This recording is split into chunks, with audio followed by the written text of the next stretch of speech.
Mass Effect is gone. No game, no trailer, nothing. For 5 years. One of the biggest games ever. Just disappeared. And nobody really explained why. Why? I'm Koffietank, the gaming dad. I played the first one back in 2007 and I found the holes in the story. Let me walk through them.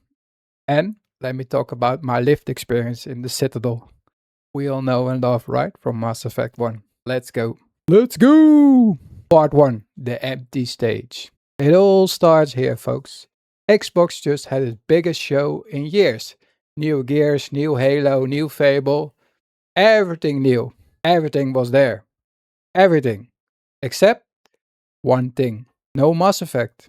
No BioWare. Not even a logo. Not even a hint. Nothing. The last time we saw anything, a teaser, a 90 seconds, December 2020, guys. That's more than 5 years ago. That's a long time. So, that's the first hole. And why is there nothing? Why is there nothing? So, the story starts with a different game. Dragon Age Veilguard. BioWare made it too. EA wanted 3 million players. It got maybe half of that, even less after a few months. It all dropped off. A big, expensive miss. Think of it like a like a leak in the roof. The leak isn't the real problem. It's the damage underneath it, the erosion. That miss didn't stay with its game. No. It hit the whole studio. And that's the next hole. And that's the next hole and the story we dive into. Part 3. The people who left behind. After that miss, the cuts came. The cuts. BioWare went from over 200 people like a massive game studio to down 100. Down 100 people, guys. And the ones who left? The writers who made all the 3 games, like the soul of the BioWare Mass Effect games, and BioWare just left the studio. That are the people who gave the game soul, like Mass Effect 1, Mass Effect 2, Mass Effect 3, and of course we don't talk about Mass Effect Andromeda. The drama. Yeah, that's what matters, guys. So, and the ones who left, now we talk about the ones who didn't left. It's still there. But that's the fair part. Some of the right people stayed at BioWare. Fewer hands and the ones that matter. So they say. Still, there's no safety net. Never, not now. One game, one chance. If you grew up on this, you know what it means and you feel that. They had one chance to not beep it up. Part 4, 2007. So, let me stop for a second. 2007, a 360. 360, you know what I mean, right? The console, the Xbox, the one and only. The first time you walked in the Citadel. The long loading screens. The loading screens you didn't see, but were noticeable in the elevator. You know, the elevator with your whole team crammed in it. Like the Mass Effect team, like 4 people in it. Then you just waited. Shepard start talking.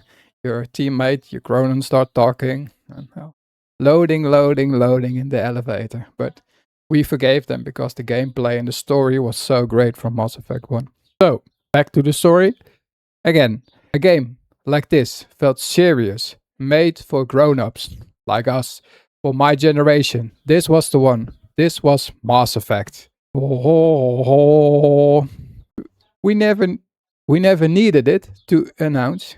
We just needed it to exist. That's why the empty stage on the Xbox show felt so loud. Part 5. The real reason. So guys, we're now here. The real reason. And it's not about the game at all. It's about the money. Last year, EA got bought.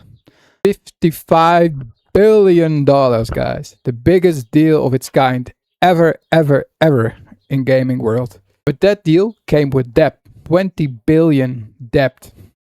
We don't have it on our account, right? And debt has to be paid. Always. Picture a family with a new mortgage. But they still love their big dream and big project. But every spare euros goes to the bank. So the dream keeps waiting. Now look at Mass Effect. A small team, one slow game. years of work. To the new owners, that's a big risk and not a safe bet. Part 6, the twist. Okay, guys, but here's the twist.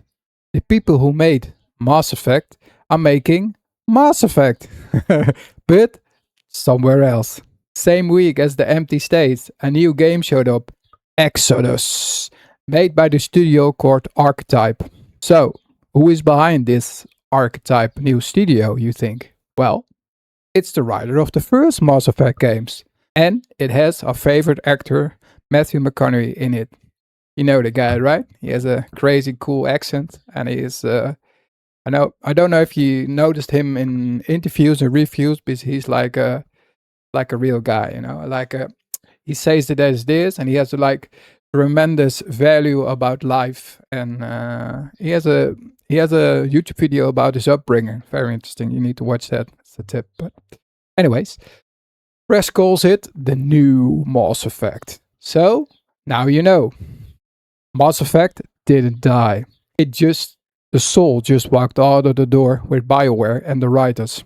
And, of course, they're building something new. So Mass Effect isn't dead. It's in a waiting room, while the building above gets sold. So guys, Mass Effect isn't dead. It's just in a waiting room. It's in the elevator from the Citadel, while the building above gets sold. And the people who saw the Citadel in 2007, us, are still here. We're still here and still waiting. So my question for you, would you wait years for a real Mass Effect, or is Exodus the real one for you now? Tell me in the comments below. I read all of them, of course. And one more thing. What's the story? One more thing.